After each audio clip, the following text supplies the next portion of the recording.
पंचगंगा नदी प्रदूषणाचा प्रश्न आता पुन्हा एकदा ऐरणीवर आलाय। प्रदूषण रोखण्यासाठी प्रभावी उपाययोजना नसल्यानं पंचगंगेचं प्रदूषण दिवसेंदिवस वाढत असून नदीपात्र आता जलपर्णींनी व्यापून गेलंय। सुस्त झालेलं प्रशासन याकडे लक्ष द्यायला तयार नाही।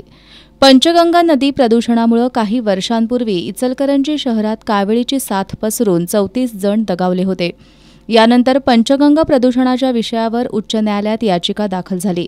न्यायालयानं याबाबत पुण्याचे विभागीय आयुक्त यांच्या अध्यक्षतेखाली समिती नेमण्याचे निर्देश दिले। मात्र या समितीचं काम केवळ कागदोपत्री आहे। त्यामुळे नदी प्रदूषणाच्या अनुषंगानं प्रजासत्ताक सामाजिक संस्थेचे दिलीप देसाई यांनी प्रदूषण नियंत्रण मंडळाकडे तक्रार दाखल केली आहे। या तक्रारीनुसार प्रदूषण नियंत्रण मंडळानं कोल्हापूर महापालिकेच्या आयुक्त त्याचबरोबर करवीर आणि इचलकरंजीचे प्रांताधिकारी यांना नोटीस बजावली आहे। पंचगंगा नदीचं प्रदूषण रोखण्यासाठी उपाययोजना करण्याबरोबरच 14 मे रोजी संयुक्त पाहणी करण्यात येणार आहे।